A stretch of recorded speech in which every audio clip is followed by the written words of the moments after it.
Niranjan Hiranandani joining us. He's the performance managing director of the real estate Hiranandani Group. Thank you very much, Mr. Hiranandani, for joining us. There was a reference to incentives for a second flat being purchased. So, A, specifically on the real estate sector, and B, more broadly as far as India Inc. is concerned, your takeaways from this budget? I think a couple of things which have been flagged off. Number one, you have a new income tax bill which is coming in, but you still have 85 clauses which are amending the present law.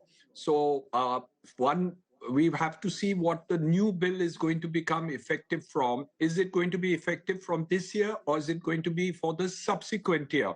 So we'll have to see how that bill comes into force, because the present law, they have already proposed 85 things. The positive 2 points which I can immediately see on the housing sector. One is about the two houses. This was a little not clear, that if you had two houses, you were still supposed to pay tax on the fact that you were having more than one house. One may be in the place of work and one in the place where you have a village or whatever it is. So I think that exemption has come through. So that's important, that has happened. They've given support for mergers and acquisitions, because what happens is that a large number of companies are doing the merger in the real estate sector, especially when investments coming in from FDI and other things. So I think they've tried to do it. The most important part of it for a lot of people who have invested money but their projects are stuck has been the reinstigating of the Swami Fund. Earlier, they had done 10,000 crores 6-7 years ago, and that was helping, and they've said about 1 lakh apartments, and I believe the second one is 15,000. But my belief is that that's not adequate enough. We really need to do it in a much bigger way, and it's possible to do not only with the government funding, but many of the institutions are there. If it can be the last in, first out, which is given to Swami Fund, if that same benefit was given to any other institution, I think we could have 20 Swami Fund, which would take care of the entire deficit of funding which is required. One of the most important things which are kept in a minority of thought, but I think it's very important, is skill development, or the excellence of centers of excellence of skills. I think a lot of emphasis needs to be done for construction workers, because on one side, we are deficit for construction workers.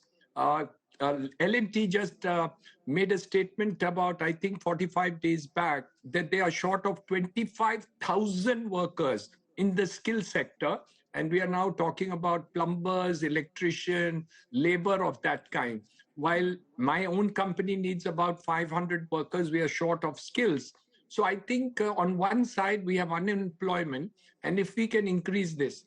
The last point which I want to add is the fact that I don't think the investment looks big enough.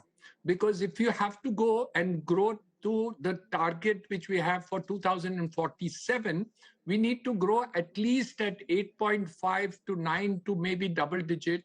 And for that, a focus on housing and urban infra generally needs to be further increased. So I think there's a little short number there, because if you want to reach your 2047, manufacturing alone will not be able to reach that number, and especially the unemployment. So I think government may have to do a rethink in terms of how much investment they can put into housing and urban infra. You'll solve your housing problem, as well as you'll be able to get the growth story double digit, which can do 2047 to the extent that you want.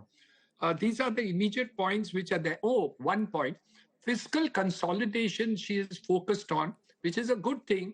But I thought if she even exceeded that and put more money into investment, I would have kind of liked it a little more. So I think the focus is on consolidation, but I would have thought that she would have thought of putting in more investment, especially because last year we actually had less investment because of the elections which took place both in the central elections as well as Maharashtra.